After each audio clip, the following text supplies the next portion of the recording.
너희는 여호와 우리 하나님을 높여 그의 발등상 앞에서 경배할지어다. 그는 거룩하시도다. 너희는 여호와 우리 하나님을 높이고 그 성산에서 예배할지어다. 여호와 우리 하나님은 거룩하심이로다. 아멘.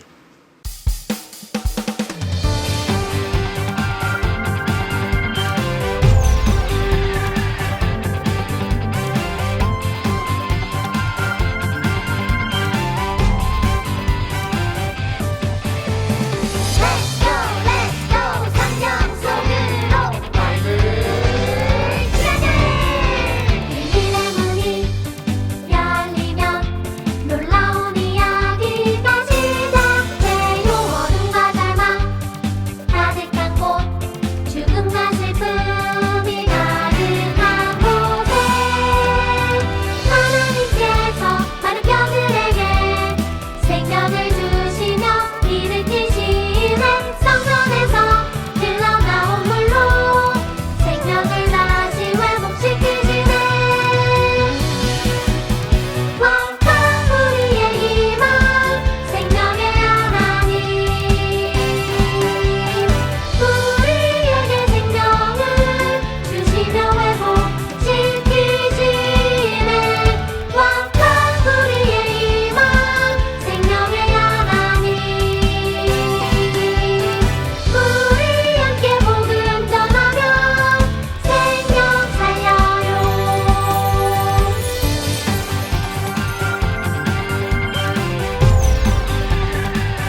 나는 전능하신 아버지 하나님, 천지의 창조주를 믿습니다.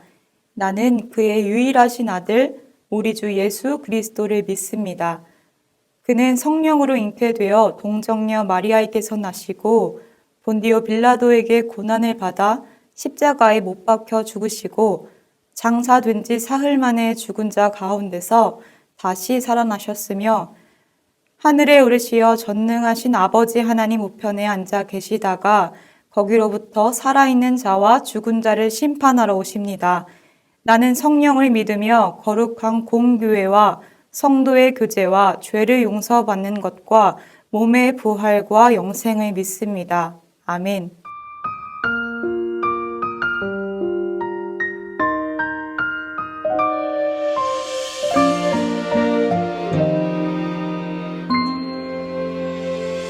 사랑을 드려요, 소망을 드려요, 내 노래 영광 받을 하나님께 믿음의 예배를, 감사의 찬양을, 내 노래 영광 받을 하나님께.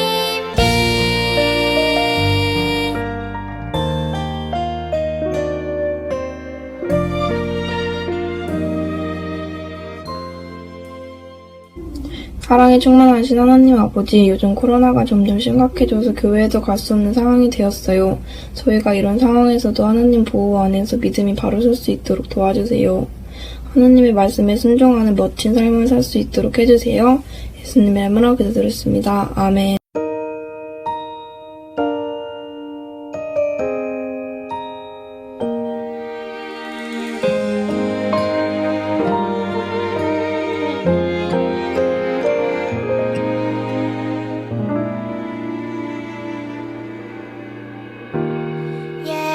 예배합니다. 하나님 이루신 일 찬양합니다. 하나님 크신 사랑, 하나님의 영광이 비추일 곳으로, 하나님의 사랑이 꽃 피울 곳으로 나를 드리리, 나를 드리리, 나를 주께 드리리.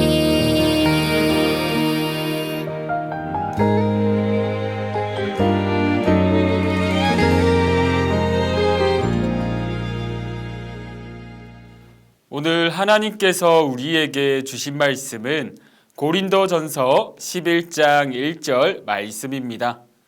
내가 그리스도를 본받는 사람인 것과 같이 여러분은 나를 본받는 사람이 되십시오. 아멘. 사랑하는 초등 5, 6, 1, 2부 친구들 반갑습니다. 각자 자리에서 예배 잘 드리고 있나요? 우리 친구들과 교회에서 만나지 못해서 몹시 아쉬운데요.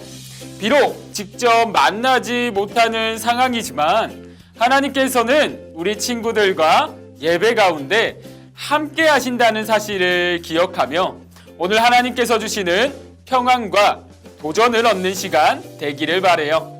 그럼 설교 들어가기 전에 전도사님이 우리 친구들에게 4곡의 퀴즈를 준비했는데요. 순차적으로 등장하는 4가지 핵심어를 통해서 전도사님이 가리키는 인물이 누구인지 맞춰보세요. 첫 번째, 고별설교. 두 번째, 루스드라. 세 번째, 에베소. 마지막으로 4번째, 예루살렘. 혹시 생각나는 인물이 있을까요? 아니 전도사님, 퀴즈 힌트가 너무 어려워요 라고 하는 친구들이 있는 것 같은데요. 그러나 정답을 알게 되면 우리 친구들이 잘 아는 사람일 거예요. 정답은 바로 두구두구두구두구 바울이에요. 잘 아는 인물이죠. 그럼 왜 4가지 핵심어가 바울과 관련되어 있는지 오늘 설교를 들으면서 알아보도록 해요. 그럼 우리 말씀 속으로 들어가 볼까요? 그런데 저기 우는 소리가 들리는데요? 그동안 감사했습니다. 선생님이 보여주시고 가르쳐 주신 대로 예수님을 닮아 가겠습니다. 부디 몸 건강하세요. 사람들이 한 곳에 모여 큰 소리로 울고 있어요. 왜 울고 있을까요? 그건 마지막이 될지도 모르는 바울의 설교를 들었기 때문이에요. 그들은 알고 있었어요. 바울이 지금 예루살렘으로 떠나면 다시 돌아오지 못할 수도 있다는 것을요. 그곳에는 바울이 예수님을 전한다는 이유만으로 그를 괴롭히고 생명을 위협하는 사람들이 있었거든요. 바울도 그것을 알고 있었어요. 그렇기에 바울은 자신의 유언과 같은 설교를 전했던 거예요. 이것을 가리켜 오늘 첫 번째 키워드 뭐였죠? 맞아요. 고별 설교였죠. 이것을 고별 설교라고도 불러요. 그럼 다 함께 바울이 고별 설교를 하는 곳으로 가볼까요? 이곳은 밀레도예요. 바울은 복음을 전하기 위해 예루살렘으로 가던 중 에베소 교회의 장로님들을 이곳으로 불렀어요. 에베소 교회 사람들은 바울이 3년이나 머물며 하나님의 말씀을 가르칠 정도로 아주 특별한 관계였어요. 바울은 사랑하는 에베소 교회 사람들을 다시 볼 수 없을지도 모른다고 생각하니 마음이 아프고 염려가 되었어요. 그래서 마지막이 될지도 모르는 설교를 밀레도에서 하게 되었죠. 그런데 친구들, 바울은 왜 에베소에 가지 않고 밀레도에 장로님들을 불렀을까요? 그 이유는 바울이 에베소까지 갈 시간이 없었기 때문이에요. 그럼 이제 바울의 설교를 들어볼까요? 바울의 설교는 이렇게 시작해요. 여러분, 내가 이곳에 온 첫날부터 지금까지 여러분 가운데서 어떻게 살아왔는지를 잘 알고 있습니다. 에베소에서 3년이나 함께 지낸 사람들이니 바울의 삶을 잘 알았을 거예요. 바울은 자신이 시험을 이기고 예수님을 섬겼다는 것, 언제 어디서나 예수님을 전했다는 것, 그리고 차별하지 않고 누구에게나 복음을 전했다는 것을 그들 앞에서 당당히 말했어요. 비록 자신이 예루살렘으로 떠나가지만 바울은 에베소 교회 사람들이 자신을 본받아 예수님을 닮아가는 제자들이 되기를 바랬어요. 그렇다면 바울이 어떤 삶을 살아왔는지 그의 삶을 자세히 살펴볼까요? 뚜벅뚜벅, 이곳은 갈라디아의 루스드라예요. 우리의 두 번째 핵심어였죠. 여기저기서 이상한 소리가 들리네요. 퍽. 친구들, 이게 무슨 소리죠?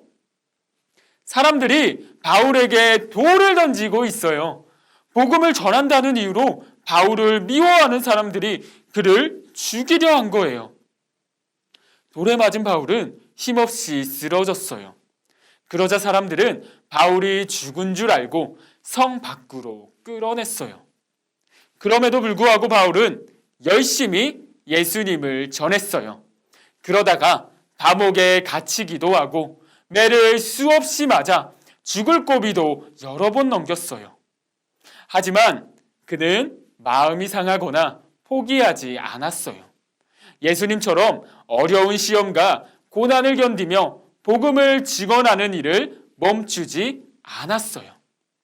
그렇게 바울은 다시 뚜벅뚜벅 걸어갔어요.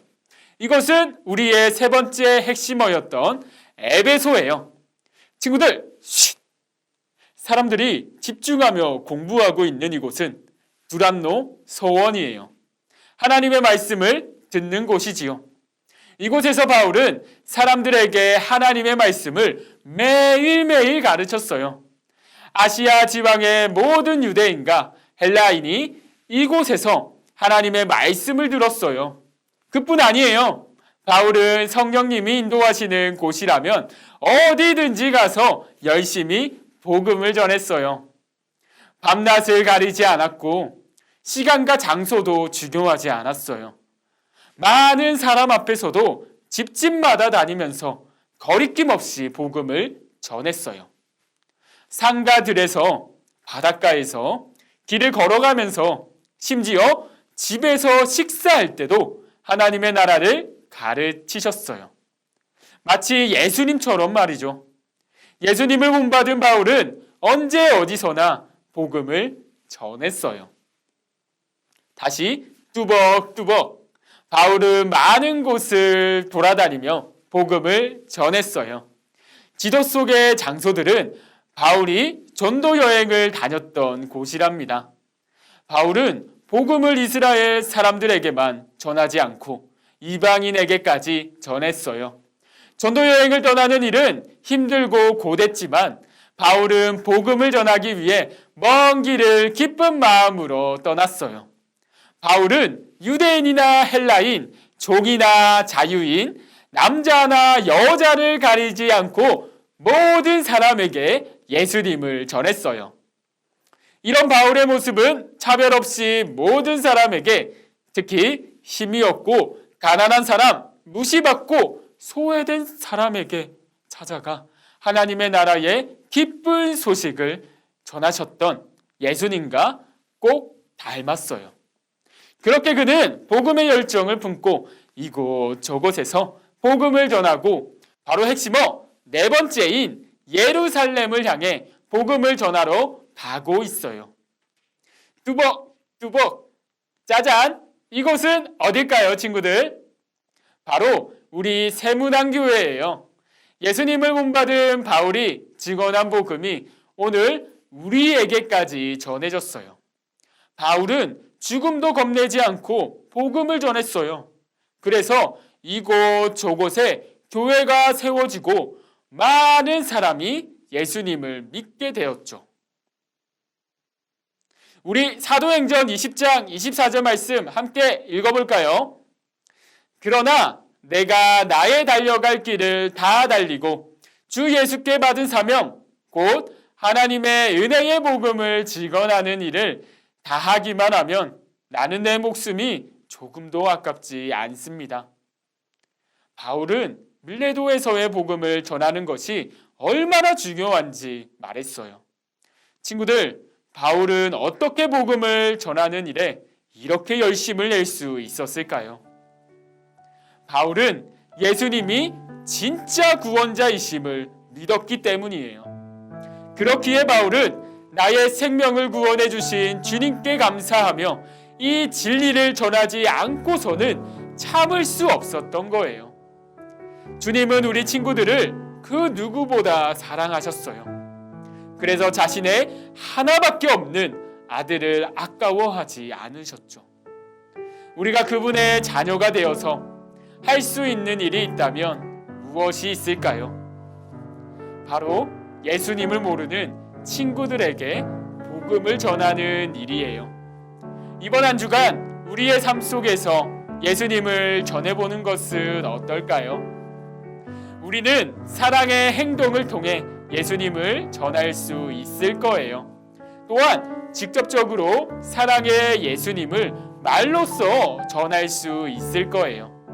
그럼 친구들, 한 주간 주님의 사랑을 말과 행동으로 전하기를 바라며 전도사님이 기도하고 마치도록 하겠습니다. 기도하겠습니다. 사랑과 은혜가 풍성하신 하나님 아버지 감사합니다. 오늘 바울의 삶을 통해서 복음을 전하는 것이 얼마나 중요한지 배웠습니다. 그렇습니다. 예수님은 우리를 사랑하셨습니다. 그 사랑에 힘입어 오늘도 살아갑니다. 주님, 그 사랑의 힘으로 예수님을 모르는 친구들에게 또 가족에게 예수님을 전할 수 있는 우리 모두가 될 수 있도록 인도하여 주시옵소서. 한 주간에도 성령님 함께하여 주실 것을 믿으며 우리 주 예수 그리스도의 이름으로 기도드립니다. 아멘.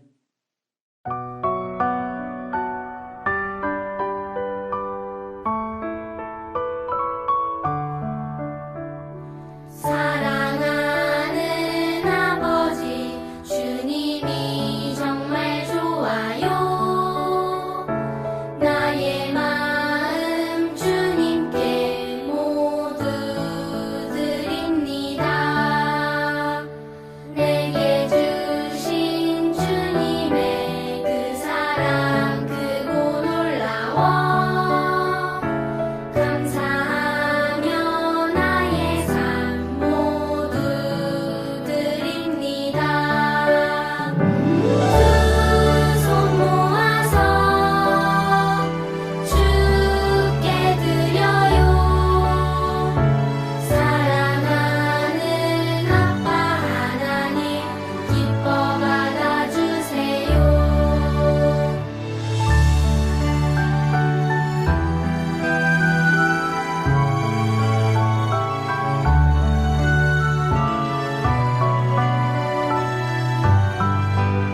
사랑과 은혜가 풍성하신 하나님 아버지, 오늘도 작게나마 주님께 헌금을 가지고 나왔습니다.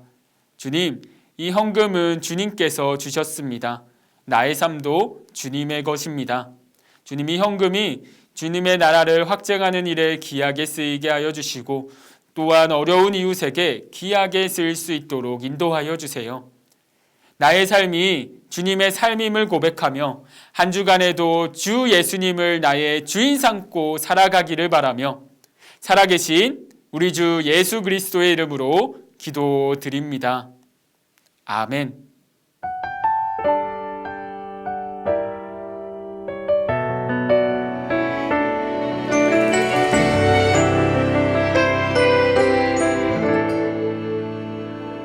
내가 심긴 자리, 내가 있는 그곳에서 하나님의 사랑을 나누고 전하리. 내가 심긴 자리, 내가 있는 그곳에서 하나님의 축복을 나누고 전하리. 하나님 내게 주신 특별한 사명, 하나님의 사랑과 축복을 나누고 전하는 것. 내가 심긴 자리 바로 이곳에서 예수님을 나타내리.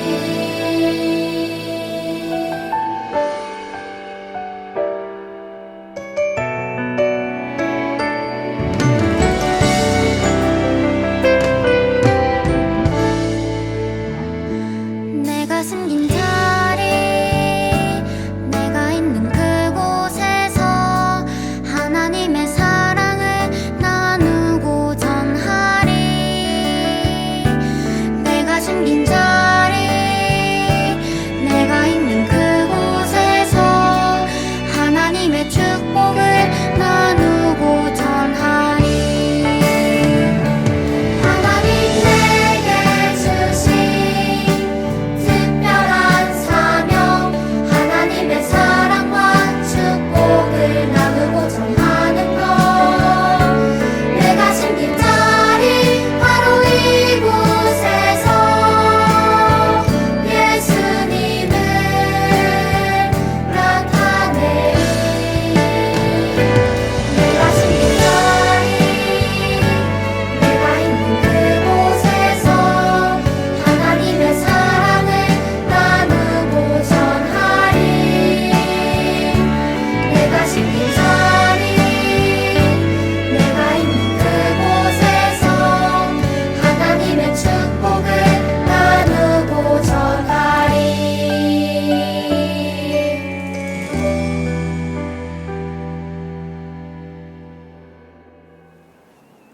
기도하겠습니다. 우리 주 예수 그리스도의 크신 은혜와 하나님 아버지의 놀라우신 사랑하심과 성령님의 내주 교제 교통하심의 역사가 예수 그리스도를 본받아 예수님의 참된 제자로 살아가기로 결단하는 초등 5, 6부 모든 친구들과 각 가정 위에 지금부터 영원까지 함께 하시옵기를 간절히 축원하옵나이다. 아멘.